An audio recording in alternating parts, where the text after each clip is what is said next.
Magandang umaga po. Narito na po ang magiging lagay ng panahon ngayong araw ng Sabado, March 1, 2025.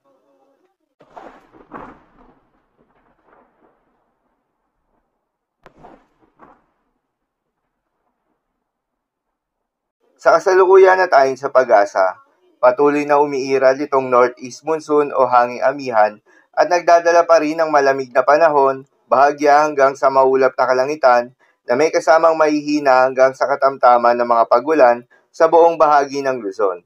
Samantala, muling umiiral at nakakaapekto itong shear line o yung salubungan na malamig na northeast monsoon at mainit na easterlies na siyang posibleng magdala ng maulap na kalangitan na may kalat-kalat na mga pagulan at isolated thunderstorms sa may eastern section ng Visayas at Mindanao.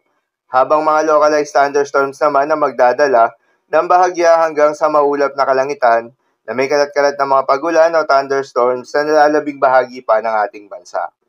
Magandang balita naman dahil ayon sa pag-asa ay wala pa rin tayong binabantayan na low pressure area o bagyo sa loob o malapit sa Philippine Area of Responsibility na maring makaapekto sa ating bansa hanggang sa susunod na 5 araw. Para naman sa magiging lagay ng panahon ngayong araw ng Sabado, dahil nga sa epekto nitong shear line, asahan sa Mindanao, Eastern and Central Visayas ang maulap na kalangitan na may kalat-kalat na mga pagulan at isolated thunderstorms. Posible ang mga pagbaha o pagguho ng lupa dahil sa katamtaman hanggang sa kung minsan ay malakas na pagulan. Habang sa Cagayan Valley, Aurora, Quezon, Camarines Norte, Camarines Sur ay asahan naman yung maulap na kalangitan na may kasamang mga mahihinang pagulan na dulot ng northeast monsoon. Habang sa Metro Manila at nalalabing bahagi pa ng Luzon ay asahan naman yung bahagyang maulap hanggang sa maulap na kalangitan na may kalat-kalat na mga mahihinang pagulan na dulot pa rin ng northeast monsoon. At sa nalalabing bahagi pa nga ng Visayas ay asahan naman yung bahagyang maulap hanggang sa maulap na kalangitan na may kalat-kalat na mga pagulan o thunderstorms.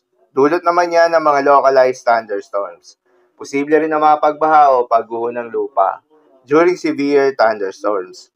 At dahil pa rin nga sa epekto nitong shear line, posible ngayong araw ang moderate to heavy rain sa may southern Leyte, Agusan del Norte, Agusan del Sur, Dinagat Islands, Surigao del Norte at Surigao del Sur. Sa mga apektadong lugar, ingat sa mga posibleng banta ng pagbaha at pagguho ng lupa, lalong-lalo na sa mga lugar na inuulan na noong mga nakaraang araw pa. Para naman sa magiging lagay ng mga dagat baybayin, ayon sa pag-asa ay wala pa rin tayong nakataas na gale warning sa anumang seaboards ng ating bansa. Ngunit pinag-iingat pa rin yung mga papalaot na mga kababayan nating mangingisda at yung may mga maliliit na sasakyang pandagat sa may eastern seaboards ng Visayas at Mindanao. Dahil inaasahan pa rin yung katamtaman hanggang sa maalo na karagatan. At sa nalalabing seaboards nga ng ating bansa, ay asahan naman yung banayad hanggang sa katamtaman ng mga pag-alon.